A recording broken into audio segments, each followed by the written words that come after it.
नमस्कार दोस्तों। इसके पिछले टर्म के भाग 1 में हम लोग अध्याय 2 के कक्षा 11 के वर्गीकरण की परिभाषा तथा कितने जरूरतों में उसको वर्गीकृत किया गया है, ये सब उसके बारे में अध्ययन हम लोग किए थे। यानी जो इसके पहले की टॉपिक थी वहां पे वर्गीकरण की परिभाषा थी, वर्गीकरण का महत्व था कि क्यों इसकी आवश्यकता पड़ी वर्गीकरण की खोज की और कैसे कैसे आगे विकास हुआ और उनका क्या क्या महत्व है। आज हम लोग वर्गीकरण की संक्षिप्त इतिहास के बारे में पढ़ेंगे। आज की जो टॉपिक होगी वर्गीकरण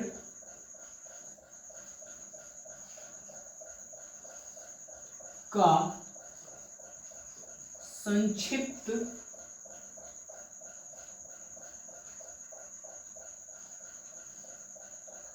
इतिहास।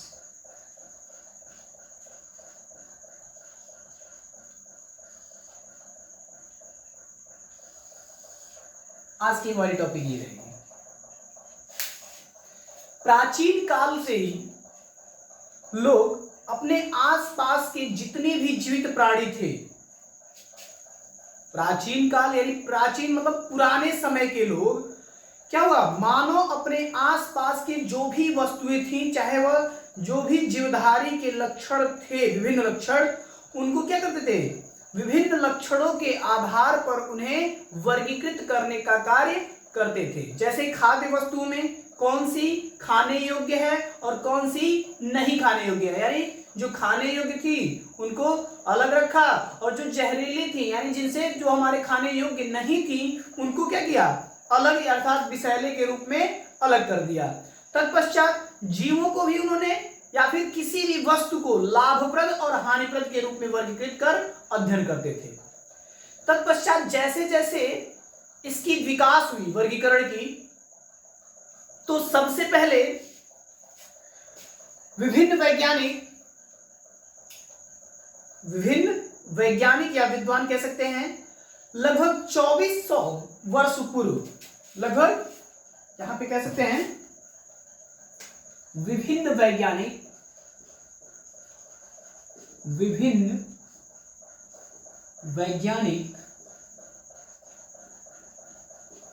या विद्वान लगभग 2400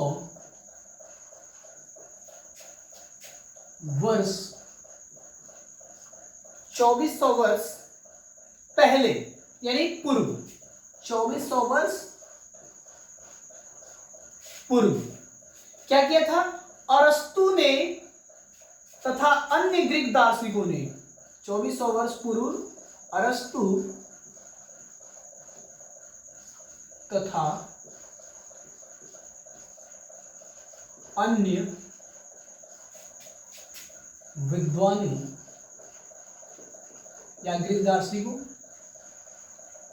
विद्वानों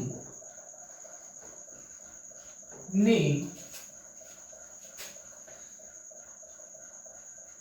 400 से 300 BC, 400 से 300 BC के दौरान उन्होंने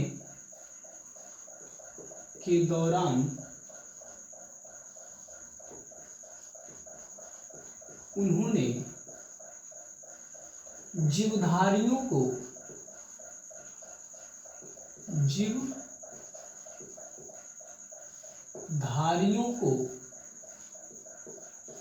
सर्वप्रथम कितने भागों में बांटा, तो 2 समूहों में, जीवधारियों को 2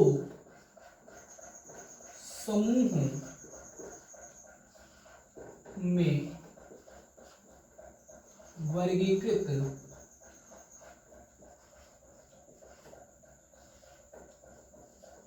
किया।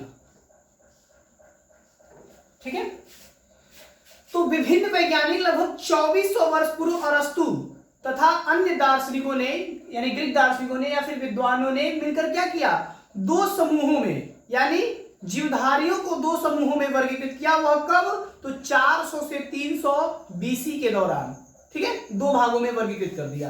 अब 400 से 300, आप कहोगे कि सर 400 के बाद 300 थोड़ी ना आता है, ये प्रश्न बनता है ना कि 400 से 300 कैसे, 300 से 400 तो आपको समझ में आ रहा है, लेकिन 400 से 300 बीसी कैसे। तो यहां पे जो बीसी दो चीज होती है, एक होती है एडी, यहां पे मैं कॉर्नर में लिख रहा हूं एडी, एडी और बीसी। इसका मतलब होता है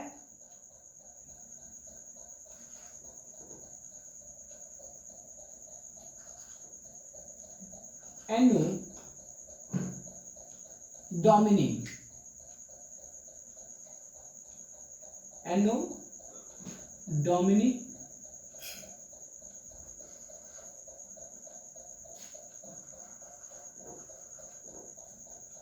और बीसी का मतलब होता है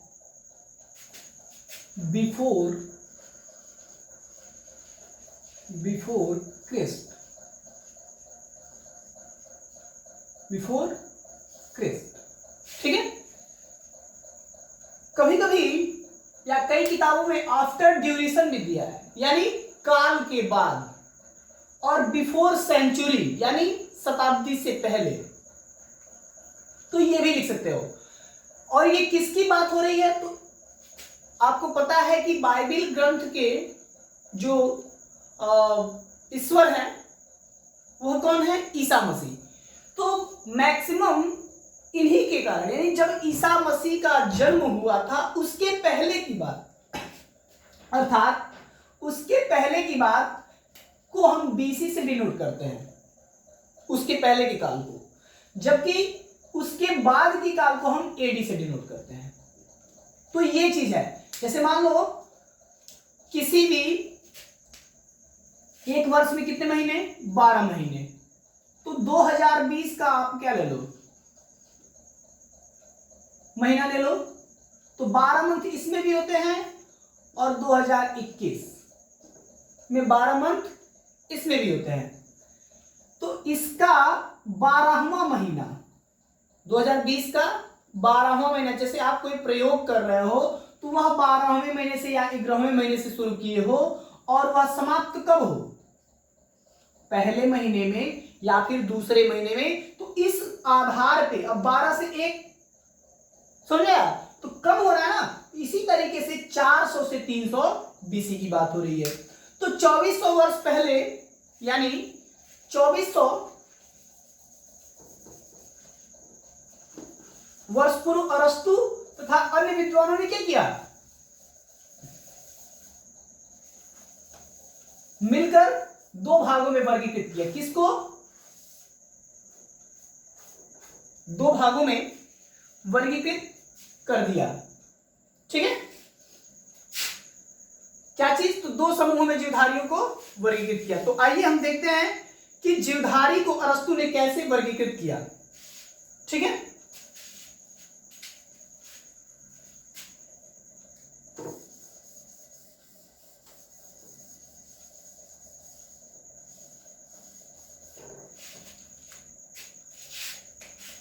जीवधारी,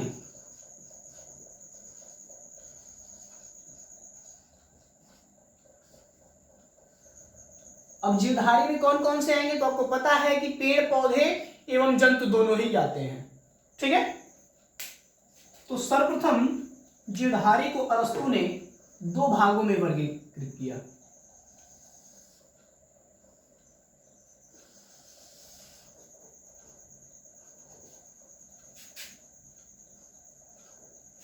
दो भागों में वर्गीकृत किया, टू टाइप, यानी दो समूहों में वर्गीकृत किया। कौन कौन, तो जंतु, जिसको हम कह सकते हैं एनिमेलिया,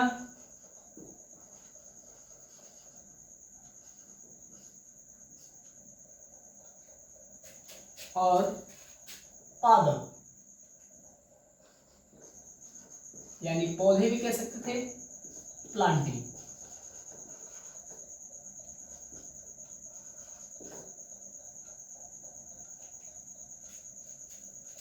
प्लांटी। ठीक है। अब पुनः जंतु को उन्होंने रक्त के आधार पे, यानी किसके आधार पे, तो जिनमें लाल रुधिर पाई गई उनको अलग और जिनमें नहीं पाई गई उनको अलग वर्गीकृत किया। तो जंतुओं को भी क्या कर दिया उन्होंने, दो भागों में वर्गीकृत किया। कौन कौन,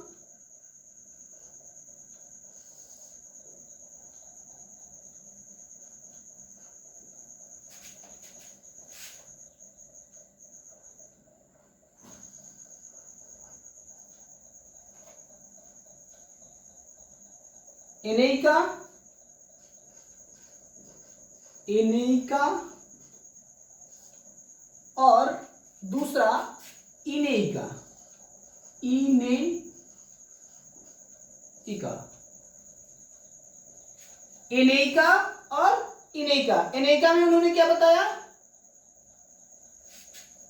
एनेइका में उन्होंने बताया कि लाल कलर के, यहां पे एनेइमा होगा, सॉरी थोड़ी सी गलती हुई, मां की जगह पे हमने का लिखा है ना, एनेइमा और इनेइका दो चीज।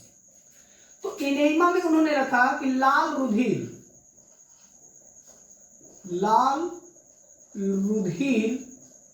अनुपस्थित, यानी जिनमें नहीं पाए गए उनको अलग और जिनमें पाए गए उनको क्या किया, अलग। लाल रुधिर उपस्थित। ठीक है। तो अरस्तु ने क्या किया, जीवधारी को दो समूहों में जंतु तथा पादप और पुनः जंतु को क्या किया, दो भागों में वर्गीकृत किया, जिसको लाल रुधिर में जिसमें पाई गई उन्हें लाल रुधिर जिसमें पाई गई उन्हें इनेइका में और जिनमें नहीं पाई गई उनको एनेइमा में वर्गीकृत कर दिया। ठीक है। अब पुनः इनेइका को उन्होंने दो भागों में वर्गीकृत किया। इनेइका को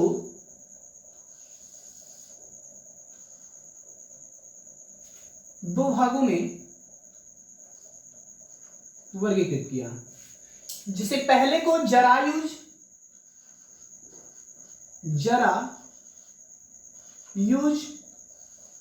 जिसको हम कहते हैं विविपैरस। ठीक है, विविपैरस।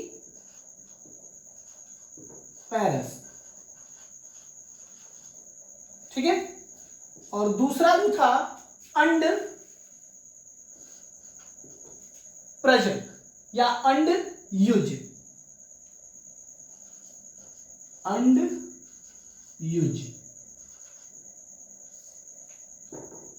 जिसको हम कहेंगे ओविपैरस।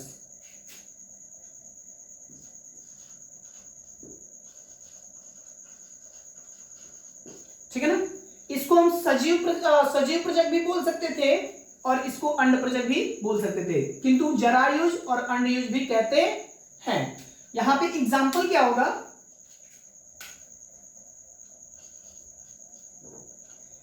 यानी जिनके अंडे क्या थे, शरीर के अंदर विकसित थे, उन्हें जरायुज कहा गया, और जिनके अंडे क्या थे, बाहर थे, उन्हें क्या कहा गया, यानी जिनका प्रजनन अंडों के द्वारा यानी बाह्य प्रजनन होता था वह अंडयुज यानी अंडों के द्वारा, और जिनका प्रवर्धन यानी जिन जीवों का प्रवर्धन क्या होता था, सजीव के अंदर होता था, संतति का निर्माण, उन्हें जरायुज में रखा गया। जैसे गाय,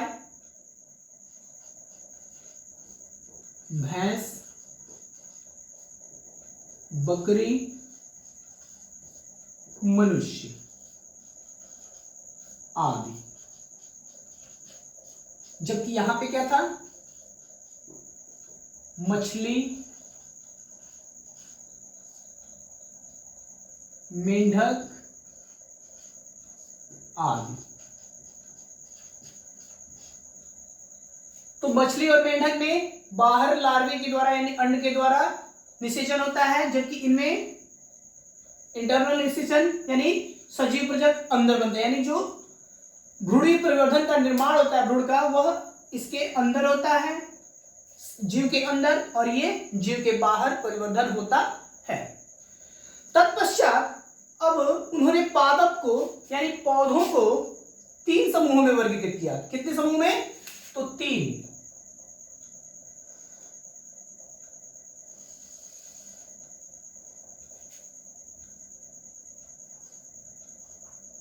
पहला जो था वह था साग, जिसको हम बोलते थे, हम कह सकते हैं हर्ब्स, ठीक है।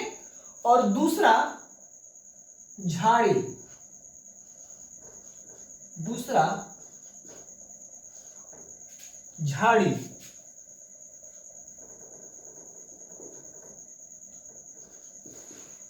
ठीक है, इसको हम कहते हैं सॉर्ब्स।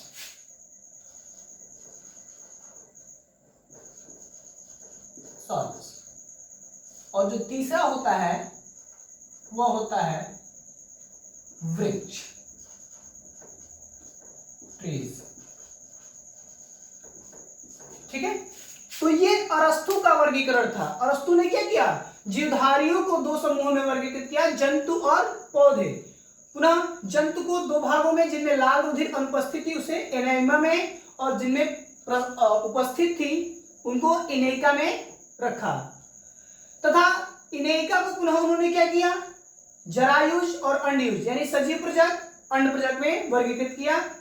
इसमें एग्जांपल क्या होगा? गाय, भैंस, बकरी, मनुष्य, और इसमें एग्जांपल मछली, मेंढक।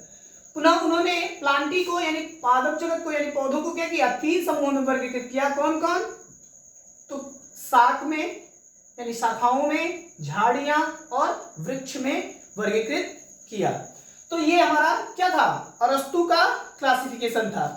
इसके बाद प्रसिद्ध थियोफ्रेस्टस यानी प्रसिद्ध वनस्पति शास्त्री जो थे थियोफ्रेस्टस, उन्होंने 370 से 285 बीसी में अपनी क्या की? एक पुस्तक का नाम दिया, यानी पुस्तक लिखा, जिसका नाम क्या था? हिस्टोरिया प्लारेंटम, जिसमें लगभग 480 प्रकार के जीवों को वर्गीकृत किया। यहां पे मैं लिख दे रहा हूं, प्रसिद्ध, पॉइंट करके, प्रसिद्ध वनस्पति शास्त्री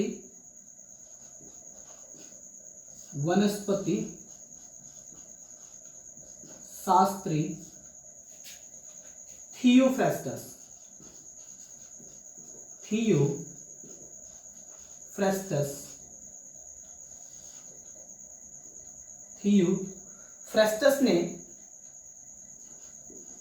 लगभग 370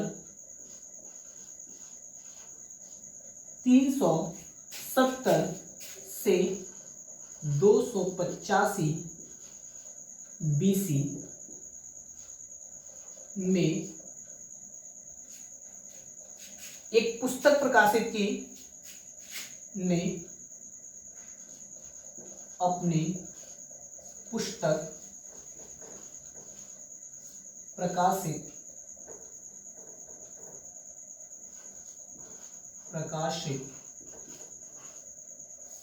की,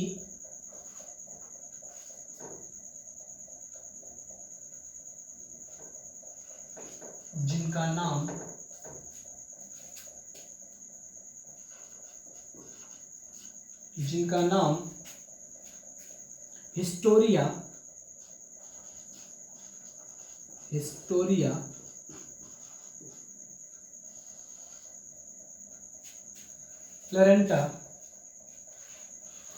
हिस्टोरिया प्लारेंटम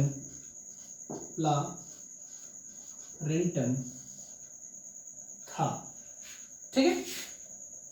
हिस्टोरिया प्लारेंटम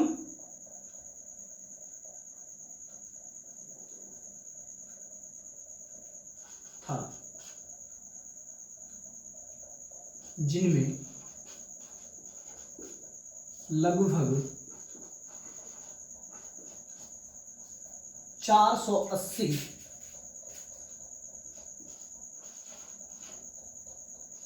विभिन्न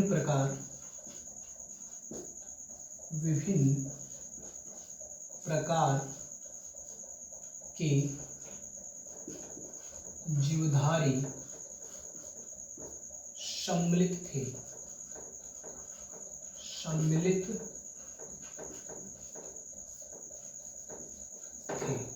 ठीक है,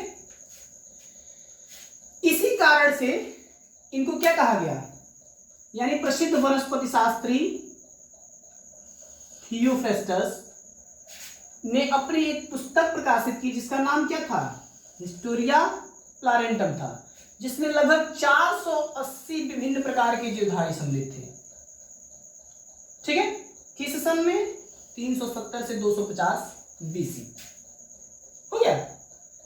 इसी कारण यानी इनको क्या कहा गया, वनस्पति विज्ञान का जनक भी माना गया। यानी यहां पे लिख सकते हैं वनस्पति विज्ञान के जनक, वनस्पति विज्ञान के जनक थियोफ्रेस्टस, थियोफ्रेस्टस। ठीक है, तो वनस्पति विज्ञान के जनक इसी कारण इनको क्या कहा गया है, यानी हिस्टोरिया प्लारेंटम नाम का बुक प्रकाशित किया, यानी पुस्तक प्रकाशित किया, जिसमें लगभग 480 प्रकार के 480 विभिन्न प्रकार के जीवधारी क्या थे, सम्मिलित थे। यानी वर्गीकृत किया उन प्राणियों को जिनके कारण इनका क्या किया गया, इनको वनस्पति विज्ञान का पिता माना गया। तत्पश्चात इन्होंने भी 3 समूहों में वर्गीकृत किया। यानी थियोफ्रेस्टस ने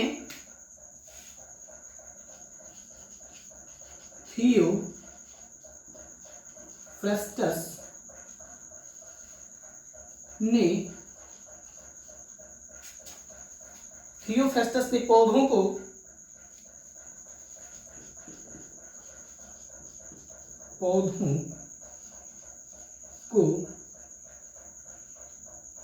3 समूहों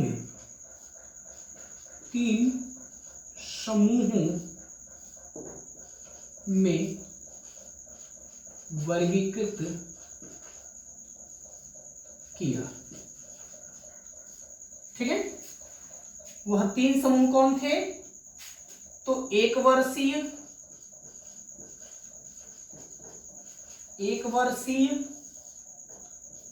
द्विवर्षीय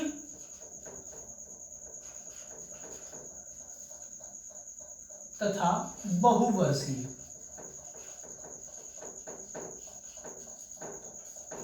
एक वर्षीय मतलब 1 वर्ष का पौधा, द्विवर्षीय लगभग 2 वर्ष का उसका 2 वर्ष तक वह रहने वाला पौधा, और बहुवर्षीय यानी जो 2 वर्ष से भी अधिक रहता हो।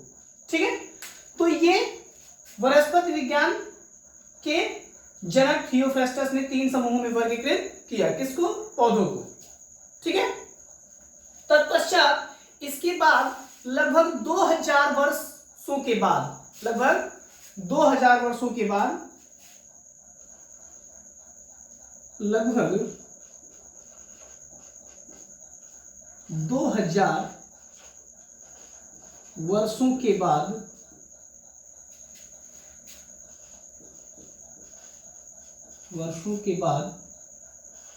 कैरोलस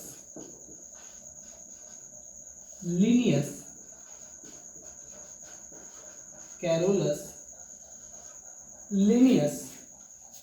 ने जीवधारियों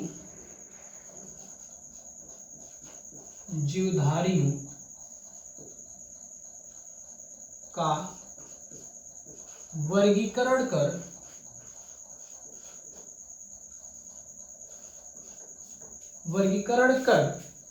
उन्होंने क्या किया, यानी लगभग 2000 वर्षों के बाद कैरोलस लिनियस ने जीवधारियों को वर्गीकृत किया, और तत्पश्चात उन्होंने क्या कर दिया, एक उपयुक्त पद्धति दिया, वर्गीकरण कर एक उपयुक्त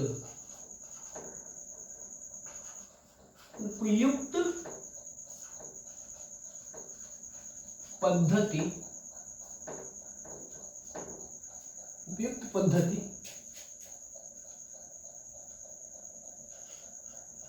को प्रस्तुत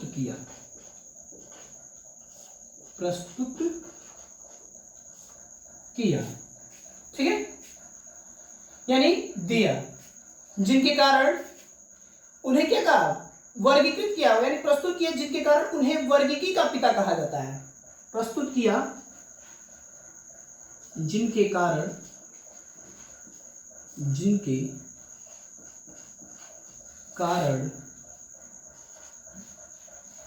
उन्हें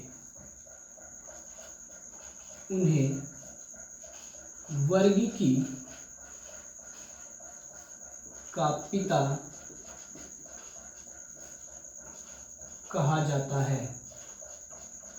कहा जाता है। तथा एक पुस्तक इन्होंने भी लिखा और उस पुस्तक का नाम क्या था, सिस्टेमा नेचुरी, यानी कैरोलस लिनियस ने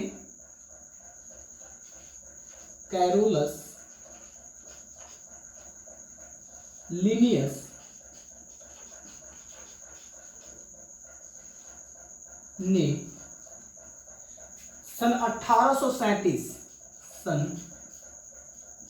1837 ईस्वी में सिस्टेमा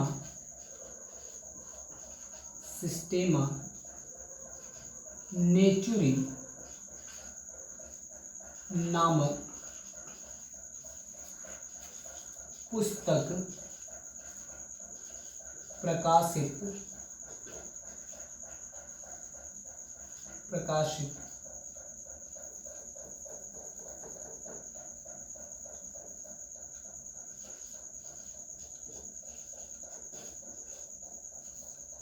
किया। ठीक है, तो ये क्या था, अभी विभिन्न वैज्ञानिकों ने लगभग 2400 वर्ष पूर्व अरस्तु तथा अन्य विद्वानों ने मिलकर लगभग 400 से 300 बीसी के दौरान उन्होंने क्या किया, जीवधारियों को दो समूहों में वर्गीकृत किया, जिन्हें पहले को जंतु और तथा दूसरे को पादप यानी पौधा बताया गया। जंतु को दो भागों में वर्गीकृत किया रुधिर के आधार पे, जिनमें अनुपस्थित थी लाल रुधिर उन्हें एनेमा और जिनमें उपस्थित थी उन्हें इनेका कहा। तत्पश्चात इनेका को दो भागों में जरायुज और अंडयुज, यानी सजीव प्रजक अंड प्रजक, जिन्हें अंड बाहर की हो रही थी, बाहर दे रही थी, यानी उनका निर्माण क्या हो रहा था, बाहर हो रहा था, उन्हें अंड प्रजक, और जिनके अंदर हो रहे थे अंड यानी भ्रूण का निर्माण, उसे क्या विविपेरस यानी सजीव प्रजक या जरायुज के नाम से जानते हैं। तत्पश्चात पौधों को 3 समूहों में बांटा उन्होंने, शाक, झाड़ी और वृक्ष में। इसके बाद आपको बताया गया कि लगभग प्रसिद्ध वनस्पति शास्त्री थियोफ्रेस्टस आए इतिहास में। तत्पश्चात इन्होंने 370 से 250 बीसी में अपनी एक पुस्तक प्रकाशित की, जिसका नाम उन्होंने क्या रखा, हिस्टोरिया प्लारेंटम रखा, जिनमें लगभग 480 विभिन्न प्रकार के जीव सम्मिलित थे, उनको वर्गीकृत किया। इसी कारण इन्हें वनस्पति विज्ञान का पिता कहा जाता है। वनस्पति विज्ञान के पिता यानी जनक कहा जाता है किसको, थियोफ्रेस्टस को। तत्पश्चात थियोफ्रेस्टस पौधों को क्या किए, 3 समूहों में वर्गीकृत किया, 1 वर्षीय, द्विवर्षीय और बहुवर्षीय। 1 वर्षीय का मतलब 1 साल 1 वर्ष, और द्विवर्षीय 2 वर्ष आयु, और बहुवर्षीय यानी उससे अधिक की आयु। ठीक है, तत्पश्चात कैरोलस लिनियस साहब आए लगभग 2000 वर्षों बाद, यानी ये सारी प्रक्रिया होने के बाद लगभग 2000 वर्ष बाद उन्होंने लिनियस साहब यानी कैरोलस लिनियस साहब आए और उन्होंने देखा कि ये जो भी वर्गीकरण है या जीवधारी हैं, इनको एक साथ अभी अध्ययन नहीं किया जा सकता, यानी अलग तो इन्होंने किया किंतु एक सुचारू रूप से वर्गीकरण को प्रस्तुत नहीं किया था। जो काम इन्होंने किया कैरोलस लिनियस साहब ने, किसने किया, तो कैरोलस लिनियस साहब ने जीवधारियों का वर्गीकरण कर क्या किया, एक उपयुक्त पद्धति को प्रस्तुत किया, जिनके कारण उन्हें वर्गीकी का पिता कहा जाता है।